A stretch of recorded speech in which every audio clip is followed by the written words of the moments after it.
Hi ನನ್ನ ಮುದ್ದು YouTube family, ಎಲ್ಲರೂ ಹೇಗಿದ್ದೀರಾ? ಎಲ್ರಿಗೂ ಶುಭೋದಯ, ಗುಡ್ ಮಾರ್ನಿಂಗ್. ಎಲ್ಲರದ್ದು ಟೀ ಕಾಫಿ ಆಯಿತಾ ಸ್ನೇಹಿತರೆ?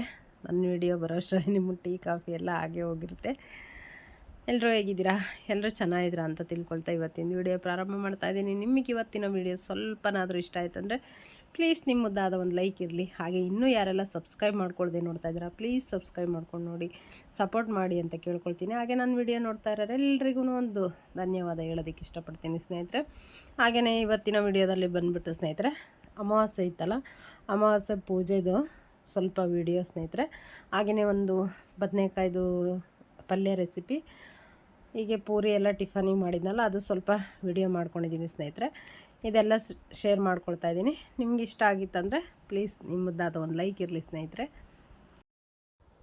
ಹಾಗೆಯೇ ಬೆಳಗ್ಗೆ ಹಾಲು ತೊಗೊಂಡು ಬಂದಿರ್ತಾರೆ ಸ್ನೇಹಿತರೆ. ಹಾಲು ತೊಗೊಂಡು ಬಂದಿದ್ದ ತಕ್ಷಣ ಹಾಲು ಕಾಯಿಸಿಟ್ಟಿರ್ತೀನಿ. ಬೇಕಂದ್ರೆ ಮಕ್ಳಿಗೂ ಬೇಕಂದರೆ ಹಾಲು ಹಾಕ್ಕೊಡ್ತೀನಿ ಸ್ನೇಹಿತರೆ. ಇಲ್ಲ ಅಂತಂದರೆ ಅವ್ರು ಯಾವಾಗ ಕೇಳ್ತಾರೆ ಅವಾಗ. ಒಂದೊಂದು ಸಲ ಬೇಕಂತಿರ್ತಾರೆ, ಒಂದೊಂದು ಸಲ ಬೇಡ ಅಂತಿರ್ತಾರೆ. ಹಾಗೆ ನನ್ನ ನಂತರದಲ್ಲಿ ನೆಕ್ಸ್ಟ್ ಬಂದುಬಿಟ್ಟು ಇಲ್ಲಿ ಹೂಗಳು ಸ್ನೇಹಿತರೆ. ದುಂಡು ಮಲ್ಲಿಗೆ ತುಂಬಾ ಚೆನ್ನಾಗಿ ಖುಷಿ ಅನ್ನಿಸ್ತಾಯಿತ್ತು, ಯಾಕಂದರೆ ಅಷ್ಟು ಪರಿಮಳ ಬರ್ತಾಯಿತ್ತು ಸ್ನೇಹಿತರೆ. ಹಾಗೆಯೇ ನೋಡಿ ಪಾರಿಜಾತ ಆಗಿದೆ, ಹಾಗೆಯೇ ಕಣಗಿಲೆ, ಹಾಗೆಯೇ ಸುಗಂಧರಾಜು, ಬಿಳಿ ದಾಸವಾಳದು, ಕೆಂಪು ದಾಸವಾಳದು ತುಂಬಾ ಖುಷಿ ಕೊಡುತ್ತೆ ಸ್ನೇಹಿತರೆ. ಹೂಗಳನ್ನು ನೋಡ್ತಾಯಿದ್ರೆ ಎಷ್ಟು ಖುಷಿ ಆಗ್ತಾಯಿರುತ್ತೆ ಅಂದರೆ ಅಷ್ಟು ಖುಷಿ ಆಗ್ತಾಯಿರುತ್ತೆ. ಹಾಗೆ ಇನ್ನೊಂದು ದೊಡ್ಡದಾಗಿ ಅರಳುತ್ತಲ್ಲ ದಾಸವಾಳದ ಹೂಗಳು, ಅದು ಸ್ವಲ್ಪ ಕಡಿಮೆ ಆಗಿದೆ, ಈಗ ಮೊಗ್ಗಿಲ್ಲ ಅನಿಸುತ್ತೆ. ಹಾಗಾಗಿ ಇದಿಷ್ಟೇ ಆಗಿತ್ತು, ತುಂಬಾ ಚೆನ್ನಾಗಿತ್ತು ಸ್ನೇಹಿತರೆ. ಎಷ್ಟಾದರೂ ಆಗಲಿ ನಮ್ಮ ಗಿಡದಲ್ಲಾಗಿರುತ್ತಲ್ವ, ಹಾಗಾಗಿ ನಾವು ಬೆಳೆದು ನಾವಿಟ್ಟಾಗ ತುಂಬಾ ಖುಷಿ ಅನಿಸುತ್ತೆ. ಮತ್ತು ಇನ್ನೊಂದೇನಪ್ಪ ಅಂತಂದರೆ, ಹೂವು ನಾವು ಕೈಯಾರೆ ಹೂವನ್ನು ಕಟ್ಟಿ ನಾವು ದೇವರಿಗೆ ಪಾದದಲ್ಲಿ ಅರ್ಪಿಸಿದಾಗ ಅದು ಒಂದು ತುಂಬಾ ಸಂತೋಷ ಕೊಡ್ತಾ ಇರುತ್ತೆ ಸ್ನೇಹಿತರೆ. ಅದು ಎಷ್ಟು ಖುಷಿ ಅಂತಂದರೆ ನಿಜವಾಗ್ಲೂ ಹೇಳ್ಕೊಳ್ಳೋದಕ್ಕಾಗೋದಿಲ್ಲ, ಅಷ್ಟು ಖುಷಿ ಅನ್ನಿಸ್ತಾ ಇರುತ್ತೆ. ಯಾಕಂದರೆ ಇವಾಗ ಹೂವಿನ ಸೀಸನ್ ಪ್ರಾರಂಭ ಆಗಿರೋದ್ರಿಂದ ಸ್ವಲ್ಪ ಹೂಗಳು ತೊಗೊಂಡು ಬರ್ತಾರೆ. ನಮ್ಮ ಮನೇಲಿ ಯಾವಾಗಲೂ ಹೂವು ಅಂತಂದರೆ ಮೇಯ್ನ್ ತೊಗೊಂಡು ಬಂದು ಕೊಡ್ತಾ ಇರ್ತಾರೆ. ಹಾಗೆಯೇ ನಮ್ಮದು ದುಂಡು ಮಲ್ಲಿಗೆ ಹೂವಿನ ಗಿಡ ಇತ್ತು, ಯಾಕೋ ಅದು ಸ್ವಲ್ಪ ಮಣ್ಣಿಂದು ಪ್ರಾಬ್ಲಮ್ ಆಗಿ ಏನೋ ಒಣಗೋಗ್ಬಿಡ್ತು ಸ್ನೇಹಿತರೆ. ಇಲ್ಲಾಂದರೆ ಸ್ವಲ್ಪ ಒಂದು ಬಕ್ಸೆ ಅಷ್ಟಾದ್ರೂ ಹೂವು ಬಿಡ್ತಾಯಿತ್ತು. ನನ್ನ ಪೂಜೆಗೆ ಒಂದೊಂದಾದ್ರೂ ಇಡೋವಷ್ಟು ತುಂಬಾ ಚೆನ್ನಾಗಿರ್ತಿತ್ತು ಸ್ನೇಹಿತರೆ. ಈ ಸಲ ಒಣಗೋಗ್ಬಿಟ್ಟಿದೆ.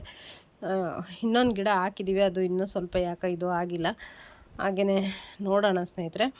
ಹಾಗೆಯೇ ಹೂಗಳು ಇದಕ್ಕೆ ಬಂತು ಅಂತಂದರೆ ಎಷ್ಟೊಂದು 20 ರೂಪಾಯಿ ಕೊಟ್ರಂದ್ರೂ ಎಷ್ಟೊಂದು ಹೂವು ಕೊಡ್ತಾ ಇರ್ತಾರೆ. ಬಿಡಿ ಹೂವು ತೊಗೊಳ್ಬೇಕು, ಕಟ್ಟಿರೋದು ತೊಗೊಳಕ್ಕೆ ಹೋಗ್ಬಾರ್ದು ನಾವು. ಬಿಡಿ ಹೂವು ತೊಗೊಂಡು ಬಂದು ನಾವೇ ಕಟ್ಟಿಬಿಟ್ಟು ದೇವ್ರಿಗೆ ಹಾಕೋದು ಅಂದರೆ ತುಂಬಾ ಚೆನ್ನಾಗಿರುತ್ತೆ ಸ್ನೇಹಿತರೆ.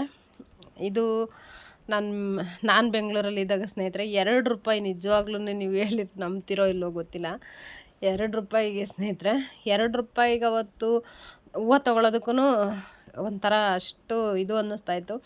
ಹಾಗಾಗಿ ಚಿಲ್ಲರೆ ನೋಡ್ಕೊಳ್ತಿದ್ವಿ ಬ್ಯಾಗೆಲ್ಲ. 2 ರೂಪಾಯಿ ಕೊಟ್ಬಿಟ್ಟು ಒಂದು ಚಟಾಕು ಹೂವು ತೊಗೊಂಡು ಬಂದರೆ ನಿಜವಾಗ್ಲೂ ಒಂದು 2 ಮಾರು ಹೂವು ಆಗಿರ್ತಿದ್ವು ಸ್ನೇಹಿತರೆ. ಅಷ್ಟು ಚೆನ್ನಾಗಿ ದೇವರಿಗೆ ಅವತ್ತಿಂದನೂ ಯಾವಾಗ್ಲೂ ಅಷ್ಟೇ, ಮುಂಚೆಯಿಂದನೂ ಅಷ್ಟೇ ಸ್ನೇಹಿತರೆ. ಅದೇನೋ ಗೊತ್ತಿಲ್ಲ, ಆವಾಗೂ ಅಷ್ಟೇ ಹೂವು ಎಲ್ಲ ಕಟ್ಟಿಬಿಟ್ಟು, ಅದು ಇದು ಮಲ್ಲೆ ಹೂವು ಅಲ್ವಾ, ಅದು ಸಣ್ಣ ಸಣ್ಣ ಮೊಗ್ಗಿರೋದು, ಆದ್ರೂ ಎಷ್ಟೊಂದು ಹೂವು ಏರಿರೋದು ಅಂತಾರೆ. ಸಣ್ಣ ಮೊಗ್ಗಿರ್ತಿತ್ತಲ್ಲ, ತುಂಬ ಅರಳಿಬಿಟ್ಟು ಅಂದರೆ ಹೂವು ಹೆಚ್ಚಿಗೆ ಏರ್ತವೆ. ಹಾಗಾಗಿ ಅವನ್ನೆಲ್ಲ ತೊಗೊಂಡು ಬಂದು ಕಟ್ಟಿಬಿಟ್ಟು ದೇವರಿಗೆ ಒಂದೇ ಒಂದು ಫೋಟೋ ಇಟ್ಕೊಂಡಿದ್ವಿ ಅವಾಗ.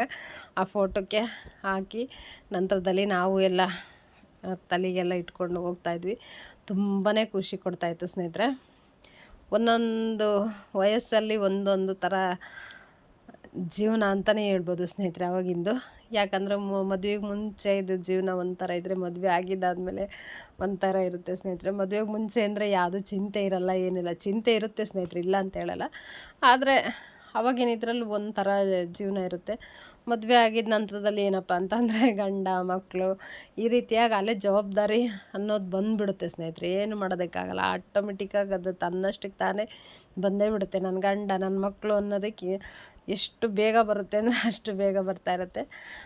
ಮುಂಚೆದು ಅಂತಂದರೆ ಸ್ವಲ್ಪ ಅಪ್ಪ ಅಮ್ಮನಿಗೆ ಹೆಲ್ಪ್ ಮಾಡಬೇಕು, ನಮ್ಮ ಮನೆ ನಾವು ಆಗಿರಬೇಕು, ಈಗಿರಬೇಕು ಅನ್ನೋದು ಆ ರೀತಿಯಾಗಿರುತ್ತೆ ಸ್ನೇಹಿತರೆ.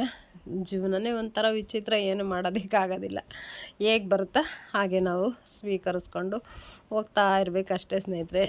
ಇಷ್ಟೇ ಮನುಷ್ಯರ ಜೀವನ ಸ್ನೇಹಿತರೆ. ಕೆಲವೊಬ್ಬರು ಇರ್ತಾರೆ, ಶ್ರೀಮಂತರು ಇರುವಂಥವ್ರು ಇರ್ಬೋದು ಸ್ನೇಹಿತರೆ. ನಮ್ಮಂಥ ಮಧ್ಯಮ ಕುಟುಂಬ ವರ್ಗದವ್ರದ್ದು ಜೀವನನೇ ಇಷ್ಟೇ ಅಲ್ವಾ ಸ್ನೇಹಿತರೆ. ಏನು ಮಾಡೋದಕ್ಕಾಗಲ್ಲ, ಹೇಗೆ ಬರುತ್ತಾ ಹಾಗೆಲ್ಲ ನಡೆಸ್ಕೊಂಡು ಹೋಗ್ತಾ ಇರೋದೇ ಜೀವನ ಸ್ನೇಹಿತರೆ. ಹಾಗೆಯೇ ಪೂಜೆ ಎಲ್ಲ ಆಗೋಯ್ತು. ನನ್ನ ಮಾತುಗಳು ಕೇಳೋ ಅಷ್ಟರಲ್ಲಿ ಪೂಜೆ ಎಲ್ಲ ಮುಗ್ದಿದ್ದ ನಂತರದಲ್ಲಿ ಇಲ್ಲಿ ಪೂರಿ ಮಾಡ್ಕೊಳ್ತಾ ಇದ್ದೀನಿ ಸ್ನೇಹಿತರೆ. ಬೆಳಗ್ಗೆ ಅವರಿಗೆಲ್ಲ ಟಿಫನಿಗೆ ಮಾಡಿಕೊಟ್ಟಿದ್ದೆ ನಾನು. ನಂತರದಲ್ಲಿ ನಾನು ಟಿಫನ್ ಮಾಡೋ ಟೈಮಿಗೆ ಯಾವಾಗಲೂ ಅಷ್ಟೇ ಚಪಾತಿ ಆಗಲಿ ಪೂರಿ ಆಗಲಿ ನಾನು ಟಿಫನ್ ಮಾಡೋ ಟೈಮಿಗೆ ಮಾಡ್ಕೊಳ್ತೀನಿ ಬಿಸಿ ಬಿಸಿದು. ಹಾಗಾಗಿ ಇವಾಗ ಪೂರಿ ಮಾಡ್ಕೊಳ್ತಾ ಇದ್ದೀನಿ. ಪಲ್ಯ ಎಲ್ಲ ಮಾಡೋದಕ್ಕೆ ಹೋಗಲಿಲ್ಲ ಸ್ನೇಹಿತರೆ. ಪಲ್ಯ ಇತ್ತಲ್ವ, ಹೇಳಿದ್ದೆ ನಾನು ನೆನ್ನೆ ವಿಡಿಯೋದಲ್ಲೇ. ಕಡಲೆಕಾಳು ಪಲ್ಯ ರೀತಿ ಮಾಡಿದೆ ಅಂದ್ರೆ ನನ್ನ ಮಕ್ಳಿಗೆ ಪೂರಿ ಇರಬೇಕು. ಹಾಗಾಗಿ ಪಲ್ಯ ಎಲ್ಲ ಇತ್ತಲ್ಲ, ಪೂರಿ ಮಾಡಿದ್ದೆ ಸ್ನೇಹಿತರೆ. ಚೆನ್ನಾಗಿತ್ತು ಸ್ನೇಹಿತರೆ. ಬದನೆಕಾಯಿ ಆಲೂಗಡ್ಡೆ ಎಲ್ಲ ಹಾಕಿರ್ತೀವಲ್ಲ, ತುಂಬಾ ಚೆನ್ನಾಗಿರುತ್ತೆ ಪಲ್ಯನೂ. ಹಾಗಾಗಿ ಟಿಫನ್ ಮಾಡಿಕೊಂಡು ನಂತರದಲ್ಲಿ ಸ್ವಲ್ಪ ಬೇರೆ ಎಲ್ಲ ಕೆಲಸಗಳಿತ್ತು, ಅದೆಲ್ಲ ಮಾಡ್ಕೊಂಡಿದ್ದೆ. ಅದೆಲ್ಲ ಏನು ಶೇರ್ ಮಾಡ್ಕೊಂಡಿಲ್ಲ ಸ್ನೇಹಿತರೆ.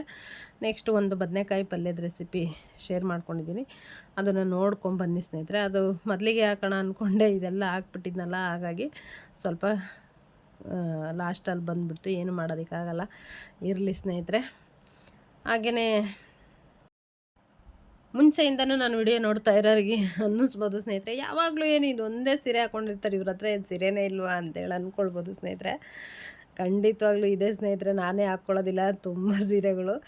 ಆದರೆ ಇದೊಂದು ಸೀರೆ ಮಾತ್ರ ತುಂಬಾ ನನಗೆ ಖುಷಿ ಕೊಡ್ತಾ ಇರುತ್ತೆ. ಹಾಗಾಗಿ ಹೆಚ್ಚಿಗೆ ಇದನ್ನೇ ಯೂಸ್ ಮಾಡ್ತಾಯಿರ್ತೀನಿ. ಹಾಗೆ ಇನ್ನೊಂದು ಏನಪ್ಪ ಅಂತಂದರೆ, ಸೀರೆಗಳು ಏನು ದೇವರಿಗೆ ಅಂತೇಳಿ ತಂದಿರ್ತೀವಿ ನೋಡಿ ಸ್ನೇಹಿತರೆ, ಆ ಸೀರೆಗಳನ್ನು ಬೇರೆ ಯಾವ ಇದಕ್ಕೂ ಯೂಸ್ ಮಾಡಬಾರ್ದು ಅಂತ ಹೇಳ್ತಿರ್ತಾರೆ. ಹಾಗಾಗಿ ನಾನೇನು ಮಾಡ್ತೀನಿ ಅಂದರೆ, ಆ ಇದಕ್ಕೆ ಸಂಬಂಧಪಟ್ಟ ತಂದ ಸೀರೆಗಳನ್ನ ಆ ಇದಕ್ಕೇ ಉಡೋದಕ್ಕೆ ಇಷ್ಟಪಡ್ತೀನಿ.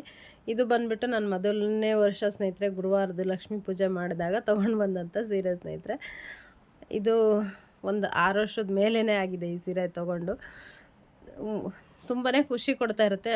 ಪೂಜೆ ಮಾಡೋ ಟೈಮಿಗೆಲ್ಲ ಇದು ಸೀರೆನೇ ಯೂಸ್ ಮಾಡ್ತೀನಿ. ಪೂಜೆ ಎಲ್ಲ ಆಗಿದ್ದ ನಂತರದಲ್ಲಿ ನೆಕ್ಸ್ಟು ತೊಳೆದಾಕ್ಬಿಡ್ತೀನಿ, ಮತ್ತು ನೆಕ್ಸ್ಟ್ ಇನ್ನು ಅದನ್ನೇ ಹಾಕ್ಕೊಳ್ಳೋದು. ಈ ರೀತಿಯಾಗಿ ಮಾಡ್ತಾಯಿರ್ತೀನಿ. ತುಂಬಾ ಖುಷಿ ಕೊಡುತ್ತೆ. ಹಾಗೆ ಇನ್ನೊಂದು ಏನಪ್ಪ ಅಂತಂದರೆ, ಪೂಜೆ ಮಾಡೋ ಟೈಮಲ್ಲಿ ಹಳದಿ ಸೀರೆ ಹಾಗೆಯೇ ಹಸ್ರು ಬಣ್ಣದ ಸೀರೆಗಳನ್ನ ಉಪಯೋಗಿಸೋದ್ರಿಂದ ತುಂಬಾ ಒಳ್ಳೆಯದು ಅಂತ ಹೇಳ್ತಾರೆ. ಹಾಗಾಗಿ ಅದೊಂದು ನಂಬಿಕೆ ಸ್ನೇಹಿತರೆ. ನನಗೆ ಅದು ಕೇಳಿದಾಗಿಂದ ಆ ನಂಬಿಕೆ ಇರೋದ್ರಿಂದ ನಾನು ಹೆಚ್ಚಿಗೆ ಈ ಸೀರೆನೇ ಯೂಸ್ ಮಾಡ್ತೀನಿ ಸ್ನೇಹಿತರೆ. ತುಂಬಾ ಚೆನ್ನಾಗಿದೆ. ಹಾಗೆಯೇ ಪೂರಿ ಪಲ್ಯ ಈ ರೀತಿಯಾಗಿ ಬಂದಿತ್ತು ನೋಡಿ ಸ್ನೇಹಿತರೆ. ನೆಕ್ಸ್ಟು ಬದನೆಕಾಯಿ ಪಲ್ಯ ರೆಸಿಪಿ ನೋಡ್ಕೊಂಬನ್ನಿ. ಹಾಗೆಯೇ ಇಲ್ಲಿ ಬದನೆಕಾಯಿ ಪಲ್ಯ ಮಾಡೋದಕ್ಕೆ ಒಂದು ಬಾಣಲೆ ಇಟ್ಕೊಂಡು ಅದಕ್ಕೆ ಒಂದು 2 ಸ್ಪೂನ್ ಎಣ್ಣೆ ಹಾಕ್ಕೊಂಡಿದ್ದೀನಿ ಸ್ನೇಹಿತರೆ. ನೀವು ಎಣ್ಣೆಯಲ್ಲೇ ಬಾಡಿಸ್ಕೊಳ್ತೀವಿ ಅಂತಂದರೆ ಇನ್ನೊಂದು ಸ್ವಲ್ಪ ಹೆಚ್ಚಿಗೆ ಎಣ್ಣೆ ಹಾಕ್ಕೊಳ್ಬೋದು. ಅದು ಎಣ್ಣೆ ಬಿಸಿಯಾಗಿದ್ದ ನಂತರದಲ್ಲಿ ಸಾಸಿವೆ, ಜೀರಿಗೆ, ಕರಿಬೇವು, ಈರುಳ್ಳಿ ಎಲ್ಲದನ್ನು ಸೇರಿಸ್ಕೊಂಡು ಚೆನ್ನಾಗಿ ಫ್ರೈ ಮಾಡ್ಕೊಳ್ಬೇಕು. ಇದು ಚೆನ್ನಾಗಿ ಫ್ರೈ ಆಗಿದ್ದ ನಂತರದಲ್ಲಿ ಒಂದು ಟೊಮೊಟೊ ಹಾಕ್ಕೊಂಡಿದ್ದೀನಿ ಸ್ನೇಹಿತರೆ. ಟೊಮೊಟೊನ ನೀವು ಚಿಕ್ಕದಾಗಿ ಬೇಕಂದ್ರೂ ಕಟ್ ಮಾಡಿ ಹಾಕ್ಕೊಳ್ಬೋದು. 2 ಟೊಮೊಟೊ ಹಾಕ್ಕೊಳ್ತೀವಿ ಅಂದ್ರೂ ಹಾಕ್ಕೊಳ್ಬೋದು, ಚೆನ್ನಾಗಿರುತ್ತೆ ಸ್ನೇಹಿತರೆ. ಅಂದರೆ ಹುಳಿ ಹೆಚ್ಚಿಗೆ ಇತ್ತು ಅಂದರೆ ತುಂಬಾ ಹುಳಿ ಆದಾಗ ಆಗುತ್ತೆ. ಹಾಗಾಗಿ ಒಂದು ಹಾಕ್ಕೊಂಡಿದ್ದೀನಿ. ನಿಮಗೆ ಬೇಕಂದರೆ ನೀವು 2 ಟೊಮೊಟೊ ಯೂಸ್ ಮಾಡ್ಬೋದು ಸ್ನೇಹಿತರೆ. ನಂತರದಲ್ಲಿ ಇದು ಎಲ್ಲ ಚೆನ್ನಾಗಿ ಫ್ರೈ ಆಗಿದ್ದ ನಂತರದಲ್ಲಿ ಈ ಬದನೆಕಾಯಿನ ಚಿಕ್ಕದಾಗಿ ಕಟ್ ಮಾಡಿಬಿಟ್ಟು ನೋಡಿ ಈ ರೀತಿಯಾಗಿ ತೊಳೆದಿಟ್ಕೊಂಡಿರ್ತೀವಿ ಸ್ನೇಹಿತರೆ. ಇದನ್ನು ಸೇರಿಸ್ಬೇಕು. ಇದನ್ನು ಸೇರಿಸ್ಬಿಟ್ಟು ಚೆನ್ನಾಗಿ ಫ್ರೈ ಮಾಡ್ಕೊಳ್ಬೇಕು ಸ್ನೇಹಿತರೆ. ಎಣ್ಣೆಯಲ್ಲಿ ಎಷ್ಟು ಬಾಡಿಸ್ಕೊಳ್ತೀವೋ ಅಷ್ಟು ಚೆನ್ನಾಗಿ ಪಲ್ಯ ಬರುತ್ತೆ ಅಂತಲೇ ಹೇಳ್ಬೋದು. ಇದು ಎಲ್ಲ ಬೇಕಂದ್ರೆ ನೀವು ಕುಕ್ಕರಲ್ಲಿ ಮಾಡ್ತೀವಿ ಅಂದ್ರೆ ಇದೇ ಮೆಥಡಲ್ಲೇ ಕುಕ್ಕರಲ್ಲೂ ಮಾಡ್ಬೋದು ಸ್ನೇಹಿತರೆ. ಒಂದು ವಿಸಿಲ್ ಮಾಡಿಸ್ಕೊಂಡ್ರೆ ತುಂಬಾ ಚೆನ್ನಾಗಿ ಬೆಂದೋಗಿರುತ್ತೆ. ಹಾಗಾಗಿ ಆ ರೀತಿ ಬೇಕಂದ್ರೂ ಮಾಡ್ಕೊಳ್ಬೋದು. ಇಲ್ಲ ಈ ರೀತಿ ಮಾಡ್ತೀವಿ ಅಂದರೆ ಈ ರೀತಿಯಾಗೂ ಮಾಡ್ಬೋದು ಸ್ನೇಹಿತರೆ. ಇದೆಲ್ಲ ಚೆನ್ನಾಗಿ ಫ್ರೈ ಆಗಿದ ನಂತರದಲ್ಲಿ ಇದಕ್ಕೆ ಸ್ವಲ್ಪ ಚಿಟಿಕೆ ಅರಿಶಿಣ ಸೇರಿಸ್ಕೊಂಡಿದ್ದೀನಿ. ಹಾಗೆಯೇ ಒಂದು ಅರ್ಧ ಸ್ಪೂನ್ ಖಾರದ ಪುಡಿ, ಹಾಗೆಯೇ ನಿಮಗೆ ರುಚಿಗೆ ತಕ್ಕಷ್ಟು ಸೇರಿಸ್ಕೊಳ್ಳಿ. ನಮ್ಮದು ಖಾರದ ಪುಡಿ ಹೆಚ್ಚಿಗೆ ಖಾರ ಇದೆಯಲ್ಲ, ಹಾಗಾಗಿ ನಾನು ಅಷ್ಟು ಹೇಳಿದ್ದೀನಿ. ನಿಮಗೆ ರುಚಿಗೆ ಎಷ್ಟು ಬೇಕೋ ಅಷ್ಟನ್ನು ಹಾಕ್ಕೊಳ್ಳಿ. ಹಾಗೆಯೇ ಸ್ವಲ್ಪ ಒಂದು ಅರ್ಧದಿಂದ 1 ಸ್ಪೂನಷ್ಟು ಸಾಂಬಾರು ಪುಡಿ ಸ್ನೇಹಿತರೆ. ಇದನ್ನು ಸೇರಿಸ್ಕೊಂಡು ಚೆನ್ನಾಗಿ ಫ್ರೈ ಮಾಡ್ಕೊಳ್ಬೇಕು. ನೋಡಿ ಅದ್ರದ್ದು ಮಸಾಲೆದೆಲ್ಲ ಬದನೆಕಾಯಿ ಹೋಳುಗಳಿರುತ್ತಲ್ಲ ಅದಕ್ಕೆ ಎತ್ಕೊಳ್ಬೇಕು. ತುಂಬಾ ಚೆನ್ನಾಗಿರುತ್ತೆ. ಬದನೆಕಾಯಿನೂ ಈ ರೀತಿಯಾಗಿ ಉದ್ದನೇ ಕಟ್ ಮಾಡ್ಕೊಳ್ಬೇಕು ಸ್ನೇಹಿತರೆ. ಚಿಕ್ಕದಾಗೆಲ್ಲ ಕಟ್ ಮಾಡ್ಕೊಂಡ್ವಿ ಅಂದರೆ ಅಷ್ಟು ಚೆನ್ನಾಗಿರೋದಿಲ್ಲ. ಹಾಗಾಗಿ ಈ ರೀತಿ ಉದ್ದಕ್ಕೆ ಕಟ್ ಮಾಡ್ಕೊಳ್ಬೇಕು, ತುಂಬ ಚೆನ್ನಾಗಿರುತ್ತೆ. ಇದು ಎಲ್ಲ ಫ್ರೈ ಆಗಿದ ನಂತರದಲ್ಲಿ ಸ್ವಲ್ಪ ನೀರನ್ನು ಸೇರಿಸ್ಕೊಳ್ಬೇಕು. ನೀವು ಈ ಇದರಲ್ಲಿ ಸ್ನೇಹಿತರೆ ಬೇಕಂದರೆ ತೆಂಗಿನಕಾಯಿ ತುರಿ ಹಾಕ್ಕೊಳ್ತೀವಿ ಅಂದರೆ ಹಾಕ್ಕೊಳ್ಬೋದು ಸ್ನೇಹಿತರೆ, ಅದಕ್ಕೇನಿದಿಲ್ಲ. ನಾನಿಲ್ಲಿ ಹಾಕ್ಕೊಂಡಿಲ್ಲ ಸ್ನೇಹಿತರೆ. ನೀರನ್ನು ಸೇರಿಸ್ಬಿಟ್ಟು ಸ್ವಲ್ಪ ನೀರು ಸೇರಿಸ್ಕೊಳ್ಳಿ ಸ್ನೇಹಿತರೆ. ನಿಮಗೇನಾದರೂ ಚೆನ್ನಾಗಿ ಮೆತ್ತಗೆ ಬೇಯಬೇಕು ಅಂದರೆ ಸ್ವಲ್ಪ ಹೆಚ್ಚಿಗೆ ಸೇರಿಸ್ಕೊಳ್ಳಿ. ಹಾಗೆ ಸ್ವಲ್ಪ ತಿಳಿಬೇಕು ಅಂದ್ರೂ ಸೇರಿಸ್ಕೊಳ್ಬೋದು. ಇಲ್ಲ ಅಂತಂದರೆ ಸ್ವಲ್ಪ ಸೇರಿಸ್ಕೊಂಡು ನೀವು ಬೇಯಿಸ್ಕೊಳ್ಬೋದು ಸ್ನೇಹಿತರೆ. ಇದಕ್ಕೀಗ ರುಚಿಗೆ ತಕ್ಕಷ್ಟು ಸಾಲ್ಟನ್ನು ಸೇರಿಸ್ಕೊಂಡಿದ್ದೀನಿ. ಇಷ್ಟನ್ನು ಎಲ್ಲ ಸೇರಿಸ್ಕೊಂಡ್ಬಿಟ್ಟು ಒಂದು ಲಿಡ್ ಕ್ಲೋಸ್ ಮಾಡಿ ಒಂದು ಸ್ವಲ್ಪ ಕುದಿಸ್ಕೊಂಡ್ವಿ ಅಂದರೆ ಪಲ್ಯ ಸೂಪರಾಗಿರೋದು ರೆಡಿ ಆಗುತ್ತೆ ಸ್ನೇಹಿತರೆ. ನಿಮ್ಗೆ ಇಷ್ಟ ಆಗಿತ್ತು ಅಂದರೆ ಪ್ಲೀಸ್ ನಿಮ್ಮದಾದ ಒಂದು ಲೈಕ್